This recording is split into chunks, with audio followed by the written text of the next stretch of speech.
2026 சட்டமன்ற தேர்தலில் தவேக தலைவர் விஜய் தருமபுரியில் போட்டியிட உள்ளதாக மாவட்ட தலைவர் சிவா அறிவித்துள்ள நிலையில் அம்மாவட்ட மக்கள் வரவேற்பு தெரிவித்துள்ளனர்.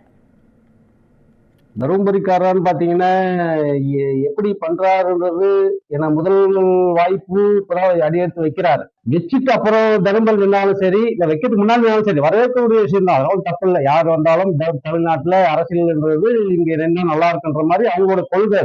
அது நம்ம வரவேற்கிறோம். அவர் நின்னா மகிழ்ச்சி தாங்க. விஜய் நின்னா மகிழ்ச்சி தான். எதிர்பார்ப்புகள் நிறைய இருக்குதுங்க. அது யாரும் அவ்வளவு சீக்கிரம் செய்ய மாட்டாங்க. அதனால ஒரு புது ஆளு நின்னா நம்ம வரவேற்கிறோம்.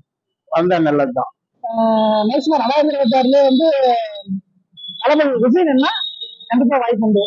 விஜய்னா வரும். ரெண்டு கட்சியும் விட ரெண்டு அதிமுக திமுக ரெண்டு பெரிய கட்சி, அதை விட புது மாற்றத்தை நம்ம உருவாக்கணும்னா நமக்கு விஜய் வேட்பாளராக வரணும். எக்கணும் முதலமைச்சராக வரணும். அதான் எங்களுடைய கருத்து. புதிய மாற்றம் எல்லாமே வரும், உருவாக்கலாம். அதாவது இளைஞர்கள், இளைஞர்கள் அதுக்கப்புறமா என்ன செய்யலாம் அவர் கண்டிப்பா நல்லபடியா எல்லாமே பண்ணுவாரு. இவ்வளவு நாளா பெரிய பெரிய கலைஞர் அனுபவிச்சு இந்த ஆட்சியில இப்ப இவர் செய்யறதுனால கொஞ்சம் மனசுக்கு திருப்தியா இருக்குது. இவர் என்ன செய்யறாருன்றது எதிர்பார்க்கிறதா நாங்க நினைக்கல.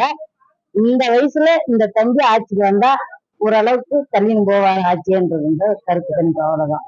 விஜய் சார் நிக்கிறேன்னு ஒரு அறிவிப்பு வந்திருக்கு சார். வந்தா மக்களுக்கு நல்லதான் செய்வாரு. நல்லா ஒரு புது தலைமுறையா வந்தா அருமையா இருக்கு சார். எங்க இருக்கோ தருமபுரி மாவட்டம் அருமையா இருக்கு, செய்வாருன்னு ஒரு நம்பிக்கை இருக்கு சார். எல்லா கட்சியோட இவரு நல்லா புதுசா வந்தா நல்லதுதான், நல்லா பண்ணுவான்ற ஒரு நம்பிக்கை எனக்கு இருக்கு.